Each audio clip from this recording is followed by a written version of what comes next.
समझता हूं कि मोदी साहब ने अपना इंटरनेशनल लेवल पे कद काठ बहुत बड़ा कर लिया है। ये तब होता है जब आपने आईएमएफ से लोन ना लेना। ये तब होता है जब आपकी इकोनॉमी 8% पे ग्रो कर रही है। ये तब होता है जब आप नेशनलिस्ट होते हैं। ये तब होता है जब आपने लंदन दुबई में घर ना बनाने। उनको नजर आ रहा है अमेरिका बीमार है। अमेरिका की हालत बिल्कुल ही है, पैम्पर में पेशाब कर रहे हैं वो मुसलसल। कल सारा दिन व्हाइट हाउस में प्रेस जो है उन्होंने चीख चीख के कहा। इनको चेक कर लिया गया है कि जिस तरीके से ये काबल से बच्चों की डेड बॉडियां उठा के भागे थे, उन्होंने देख लिया कि यहाँ के जर्नैलों की इंटेलिजेंस फ्लोर, सबसे पहले फ्लोर कहां हुई थी इनकी? इराक में हुई थी सबसे पहले। उसके बाद इनकी अफगानिस्तान में फ्लोर हुई, तीसरी यूक्रेन के बारे में फ्लोर इनकी। इनको कोई पता नहीं है, इनको कोई पता ही नहीं है चीमा साहब दुनिया में हो क्या रहा है। They have become a corrupt country. मैं पता नहीं पाकिस्तान का पानी मंगा के पीना शुरू कर दिया इन्होंने, यहाँ अमेरिकनों ने, क्या वजह है? इनके अंदर वही बीमारी पाकिस्तानियों वाली आती जा रही। लेकिन जब यही कहते रहे मुसलसल हनूज दिल्ली दूरस्त, कहते गाना मुजरा जारी रखा जाए, गाना नाच करना जारी रखा जाए, हनूज दिल्ली दूरस्त, तो फिर क्या होता है कि वो अगले घर में आके घुस के थप्पड़ों से मारते हैं। अमेरिका अब आगे फ्यूचर में अमेरिका सर्वाइव करेगा इंडिया की वजह से। India will make this American decision. हम टेलिंग यू उसकी बात। शर्मिंदगी से मैं चीमा साहब, मैं कोशिश करता हूं पानी की बोतल अपने आसपास ना रखूं, कहीं चुल्लू में भर के मैं खुद ना मर जाऊं कहीं। मैं इसके दफा सोचता रहता हूं। तो मोदी साहब के बारे में ये कहा जा रहा है कि he is one man who can connect all of them. Cheema साहब, आज इतना कुछ ज्यादा कुछ हो रहा है दुनिया के अंदर, मैं हैरान हूं कि इतने शॉर्ट पीरियड के अंदर हो क्या रहा है। अब मैं जरा बताना चाहूंगा आपको, खासकर इस वक्त स्टेट डिपार्टमेंट जो है वो तड़प रहा है कि भारत क्या, और जो डिफेंस पैक्ट हो रहे हैं और जो आगे मजीद तेल लेने की बातें हो रही हैं, टेक्नोलॉजी की, कनेक्टिविटी की बातें हो रही हैं, ट्रेड है, सारी चीजें परेशान है। स्टेट डिपार्टमेंट तड़प रहा है इस वक्त, कहते कोयलों पे पड़ा है इस वक्त स्टेट डिपार्टमेंट, यहाँ पे अगर ये कहा जाए। उस पे मैं समझता हूं कि मोदी साहब ने अपना इंटरनेशनल लेवल पे कद काठ बहुत बड़ा कर लिया है। ये तब होता है जब आपने आईएमएफ से लोन ना लेना। ये तब होता है जब आपकी इकोनॉमी 8% पे ग्रो कर रही है। ये तब होता है जब आप नेशनलिस्ट होते हैं। ये तब होता है जब आपने लंदन दुबई में घर ना बनाने। दूसरा सबसे बड़ा आज वाकया ये हुआ है कि Chinese troops on the ground in Belarus has started exercise, joint military exercise in the evening of NATO summit. ये भी बहुत बड़ा सिग्नल। उनको नजर आ रहा है अमेरिका बीमार है। अमेरिका की हालत बिल्कुल ही है, पैम्पर में पेशाब कर रहे हैं वो मुसलसल। कल सारा दिन व्हाइट हाउस में प्रेस जो है उन्होंने चीख चीख के कहा। पैम्पर पहनते हैं, डिमेंशिया की दवाइयां ले रहे हैं। कल व्हाइट हाउस का जो लॉग बुक है उसको डिस्कस किया गया है, उसमें एक यूरोलॉजिस्ट, उसमें न्यूरो सर्जन है, वाटर रीड हॉस्पिटल का, उसकी एंट्रियां देखी गई है कि वो आता है, बाबा जी का इलाज करता है। लेकिन जिस तरीके से बाबा जी बीमार है उसी तरीके से अमेरिका बीमार है। पहले क्यूबा में रशिया ने आके एक्सरसाइज की, यहाँ पे ये जून टीथ मनाते थे, ये फादर्स डे मनाते थे, और क्या कहते थे? हनूज दिल्ली दूरस्त, यहाँ यही बताने लगाते थे। हाँ, इसका एक और चीज यहाँ बताऊंगा, फायदा किसको है। फायदा ये है, सबसे पहले तो मैं बताऊंगा दुबई और अबू धाबी की प्रॉपर्टियों के प्राइसेस आज और बढ़ जाएंगे। वो किस तरह बढ़ेगी? वेस्ट जो है इनकी लॉटरी निकल आई है, क्योंकि ये अब वो जो मजायरा है, ये नेटो वाले बच्चे अपने जो 32 इकट्ठे हुए हैं यहाँ पे डीसी में, उनको डराएंगे क्या पैसे दो। कांग्रेसमैनों को डराएंगे कि पैसे दो। 70% पैसा दुबई और रियल एस्टेट में अबू धाबी चला जाएगा। ये पता है इनको, अमेरिकन को भी पता है कि उन्होंने मिलियंस की गाड़ियां खरीदनी चाहिए। पैसा जो है अमेरिकन का पैसा हो, हराम का पैसा कहते हैं। हराम की मुर्गी तो काजी पे भी हलाल है, वो तो फिर हलाल है ना। तो बदबख्ती किसकी होगी? मेरे जैसे अमेरिकन की, जो यहाँ पे काम कर करके जिनके सत्यानाश हो चुका है। मेरा खून और sweat, my blood and sweat will reach to Dubai. ये इसका अलमिया है। और दूसरी जो मैं समझता हूं, आज जो ड्रामा यहाँ पे नेटो का शुरू हुआ है वॉशिंगटन डीसी में, ट्यूसडे से थर्सडे तक ये ड्रामा होगा। यहाँ पे 32 मुल्क इकट्ठे हुए हैं, 75 साल 75 ईयर्स इनको हो चुके हैं नेटो को। एक यूजलेस ऑर्गेनाइजेशन है। इकट्ठे होंगे, नेटवर्किंग करेंगे, अपने अपने मुल्कों से पैसे ला के वहां यहाँ वॉशिंगटन डीसी में अच्छी अच्छी बिस्कियां पियेंगे, खाने खाएंगे, एक दूसरे को लतीफे सुनाएंगे। जाती दफा मेरे जैसे लोगों के पैसे डॉलर लेकर यूरोप चले जाएंगे, इसी के लिए इकट्ठे हुए हैं। लेकिन तार साहब, वो नेटो का एक फायदा तो है कि रशिया डरा रहता है, यूरोप पे हमला नहीं करता, वरना यूरोप पे वो हमला कर दे। अगर वो ये जो इसका आर्टिकल है, आर्टिकल 5 कि एक मुल्क पे हमला, सब पे हमला तस्वर किया जाएगा, वो काम तो कर रहा है। रशिया डरा हुआ है, क्या कहेंगे आप इस पे? ये गलत बात।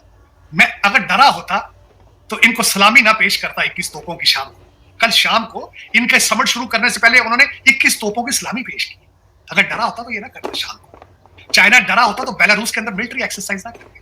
उन्हें पता है, इनको चेक कर लिया गया है कि जिस तरीके से ये काबल से बच्चों की डेड बॉडियां उठा के भागे थे, उन्होंने देख लिया कि यहाँ के जर्नैलों की इंटेलिजेंस फ्लोर, सबसे पहले फ्लोर कहां हुई थी इनकी? इराक में हुई थी सबसे पहले, उसके बाद इनकी अफगानिस्तान में फ्लोर हुई, तीसरी यूक्रेन के बारे में फ्लोर इनकी।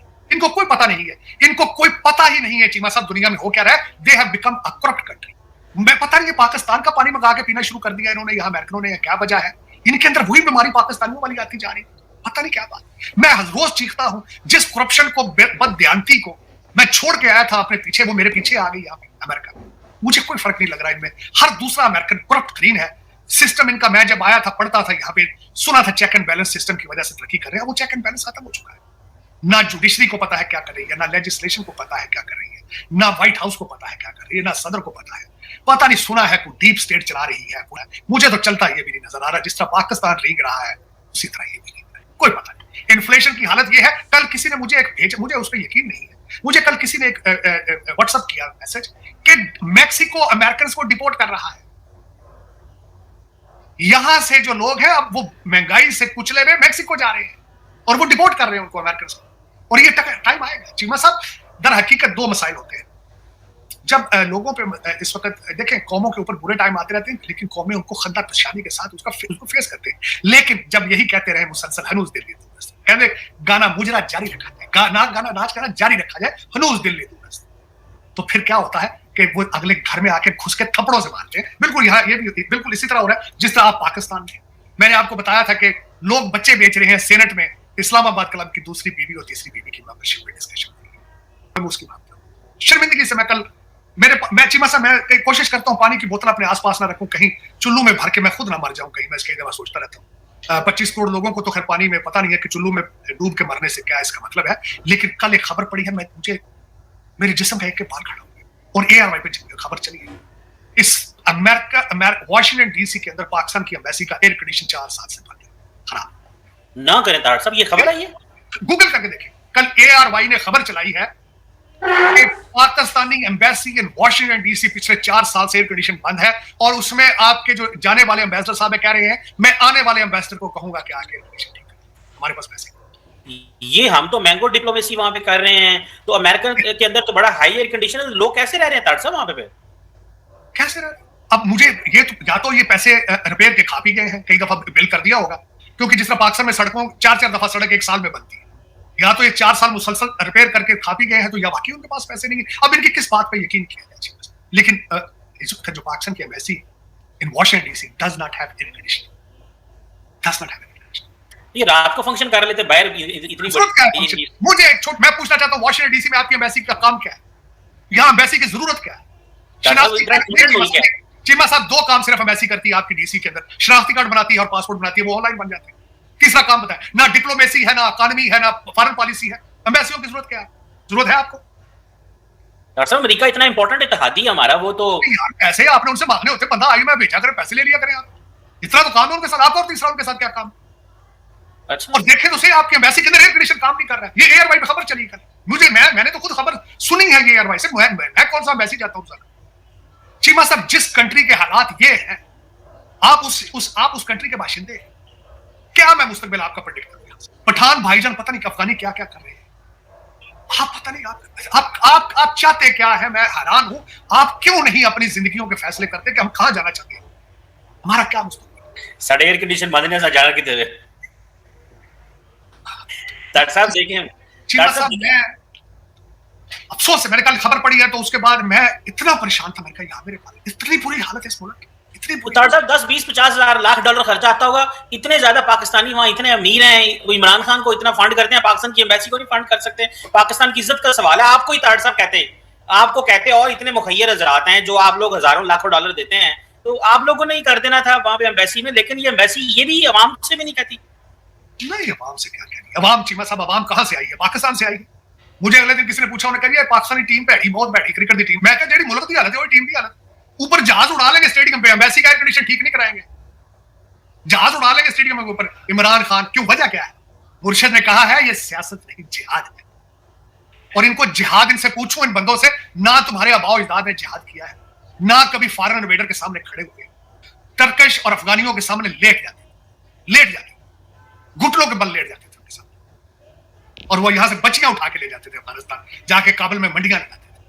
आज आप मजाइल बनाते हैं तो नाम भी उन पे रखते हैं, how dare you do that, how dare. ना हिस्ट्री का पढ़ना, ना मुस्तकबिल का पता है, बस पीआर मेरे जे दुबई च फ्लैट होना चाहिए, सोना बड़ा सस्ता है, मुड़ा इंग्लैंड पढ़ाना है, मुड़ा इंग्लैंड पढ़ाना है, पीआर लेनी इंग्लैंड की, पीआर लेनी कनाडा। ये आपके मुस्तकबिल है।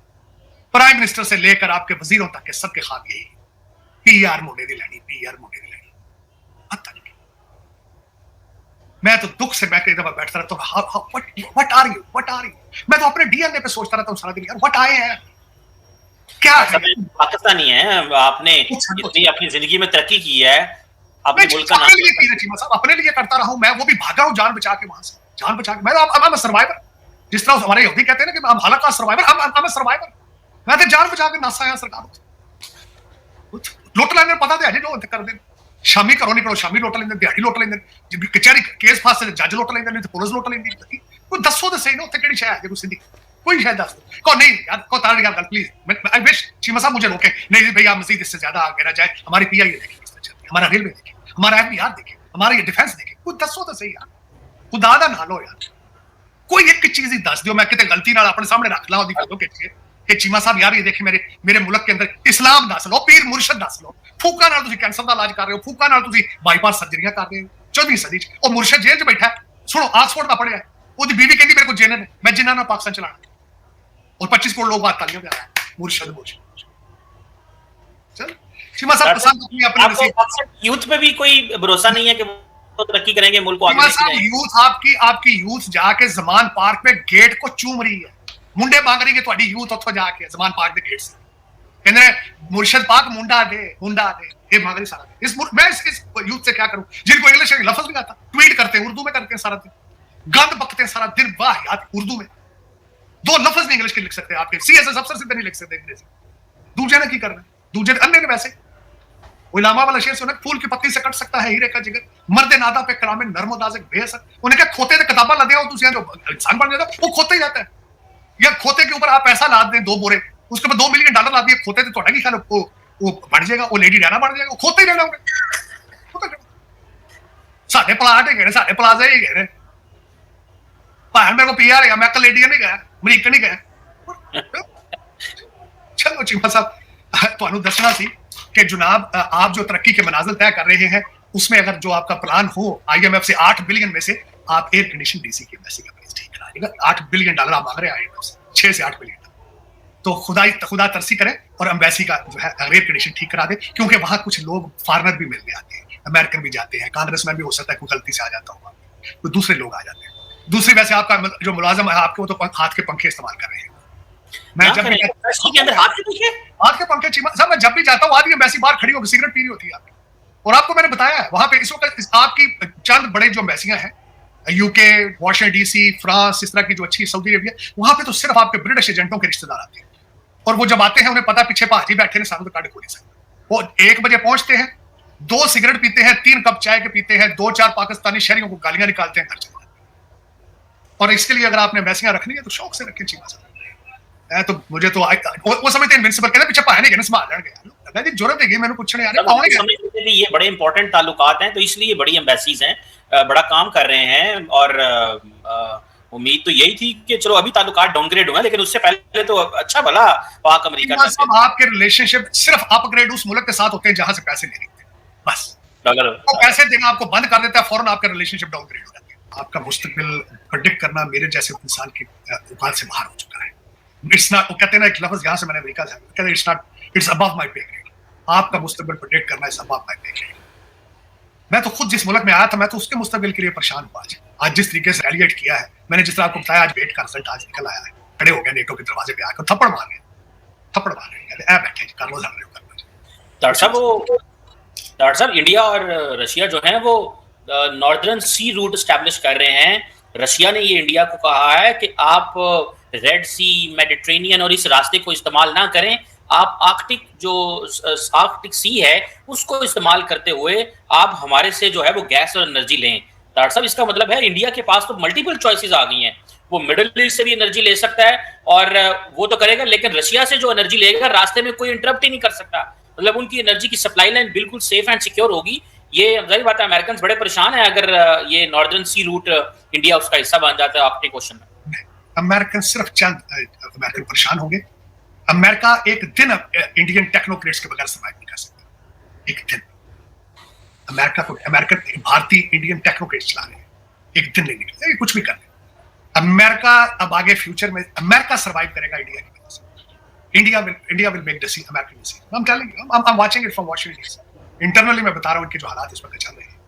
इन्होंने मैथ को पढ़ना छोड़ दिया, इनको बता दिया गया है कि मैथ को काले नहीं पढ़ सकते, इसलिए math is very resist subject, you better stay away from it. और जो मुस्तकबिल के अंदर मैथ नहीं पढ़ेगा वो खत्म हो जाएगा, वो कहते जल के भस्म हो जाएगा। तो चले ठीक है, चिमा साहब इनके भी इरादे ऐसे ही हैं जिस तरह आपके साथ हैं। आप भी सुइसाइडल हैं, ये भी सुइसाइडल हो चुके हैं। डॉक्टर साहब लेट्स सी क्या होता है, लेकिन हमारी तो कोशिशें हैं कि पाकिस्तान जो है वो इस मुश्किल वक्त से निकल आए, क्योंकि वज़ीर आज़म भी काफ़ी दिन रात कोशिश कर रहे हैं, IMF से पैकेज आ जाएगा, पैसे भी इकट्ठे हो जाएंगे, चीज़ें बेहतर होने का। डॉक्टर साहब आप हंसते रहते हैं, डॉक्टर साहब आप उनकी कोशिशों को तो पसंद करें, एटलीस्ट गवर्नमेंट की जो कोशिश है। मैं माफी मांग लेना, मैं कहना कांसलो खुदा पाकिस्तान की लीडरशिप पे यकीन नहीं है, ज़रदारी साहब हैं, बिलावल साहब हैं, इमरान खान साहब हैं, शहबाज शरीफ साहब, ये पाकिस्तान के बड़े इंपॉर्टेंट नाम हैं जिनके ऊपर अवाम यकीन करती है। ना अवाम को यकीन करने की जरूरत है, ना वो करती है, वो वोट किसी को देते हैं, जाते कहीं और है। और जिन लोगों की आप बातें कर रहे हैं ये सारे लंदन बासी लोग हैं, ये तो पाकिस्तान ख्याल है कि वोट किसी और को डलते हैं और निकलते किसी और के हैं। पाकिस्तान में इलेक्शन थोड़ी हुए कभी, इनको क्या पता इलेक्शन क्या चीज।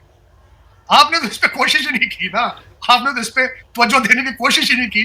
मैंने आपको पहले कई दफा बताया था कि अयूब खान साहब परेशान थे जब रात इलेक्शन था ना, तो फातिमा जिन्ना ने 20 पाकिस्तान तो उन्होंने बिल्कुल स्वीप कर दिया था, तो बड़े परेशान थे जब इलेक्शन का रिजल्ट आएगा क्या आएगा।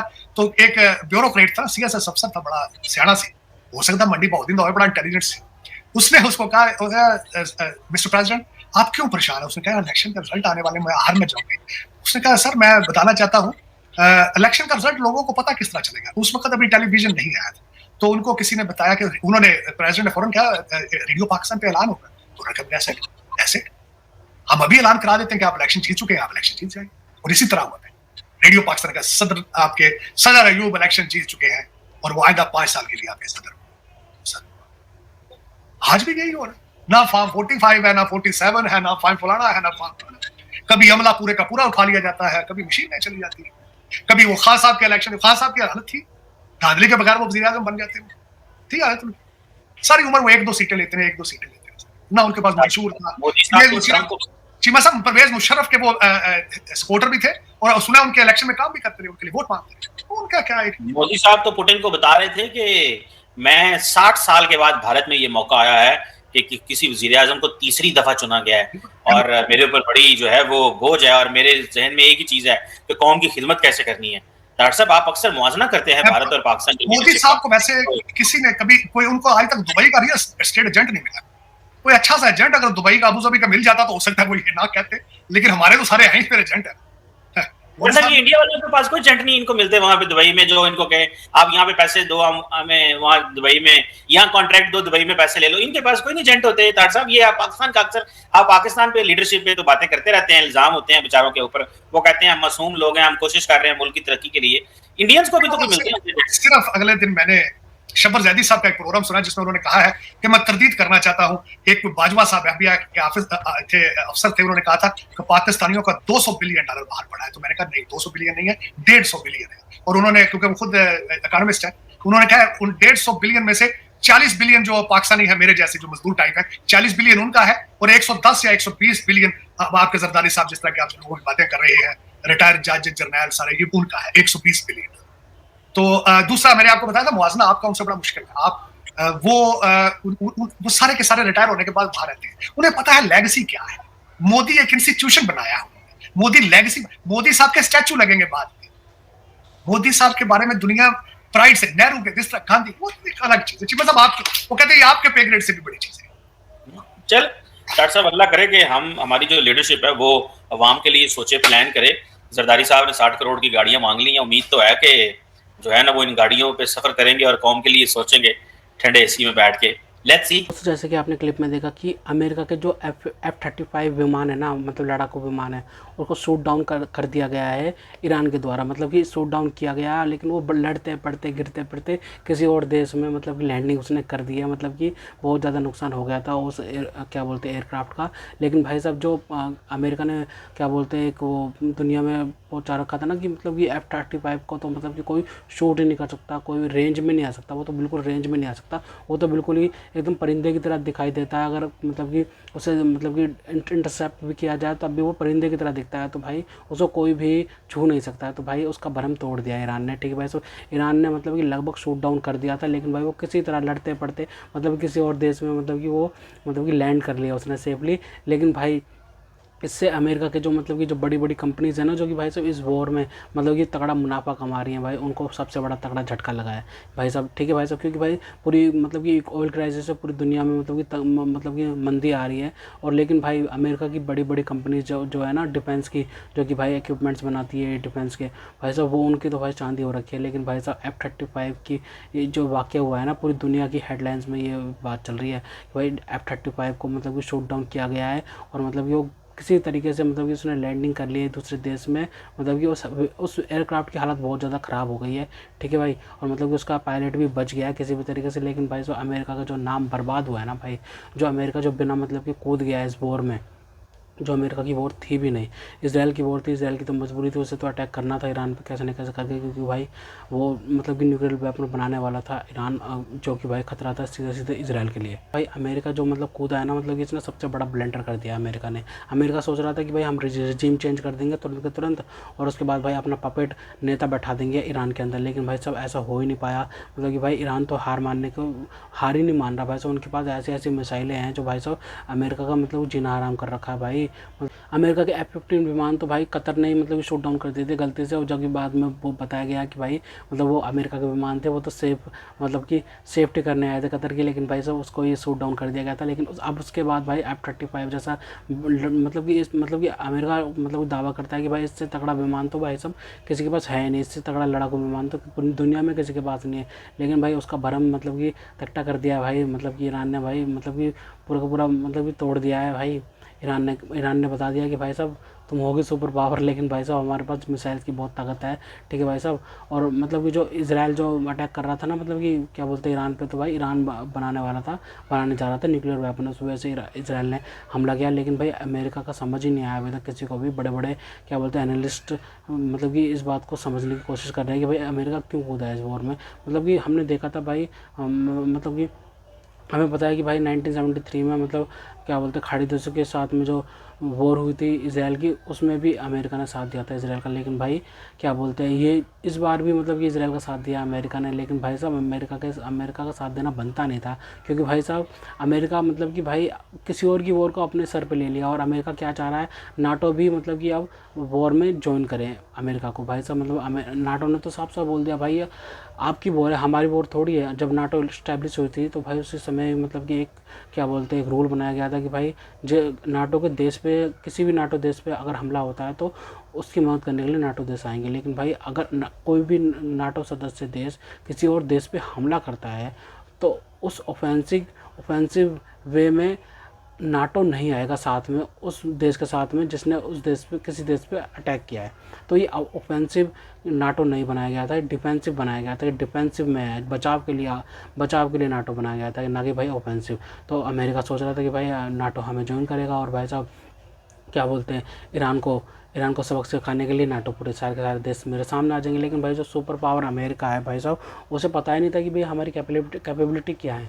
जो भाई साहब क्या बोलते हैं इराक, सीरिया, अफ़गानिस्तान, यूक्रेन जहाँ पे जलील हुए हैं ये भाई सब उसमें तो भाई उसके बाद से तो भाई अमेरिका को तो सोचना चाहिए था कि भाई अपनी मिलिट्री पे मतलब डिफेंस करने पे इन्वेस्ट करना चाहिए भाई, तो आगे बढ़ानी चाहिए। मतलब कि भाई तुम और एक नई वॉर कर रहे हो और उसमें इतना सारा नुकसान हो रहा है तुम्हें। ठीक है भाई साहब, मतलब बिलियंस ऑफ डॉलर का भाई साहब हर दिन अमेरिका को नुकसान हो रहा है। वो नहीं सोच रहे भाई अमेरिकन लोगों का पैसा जो है टैक्स पेयर का पैसा है वो भाई साहब इतनी मतलब कि इतना तबाह हो रहा है इसके अंदर। भाई अमेरिका नहीं सोच रहा है ये सब।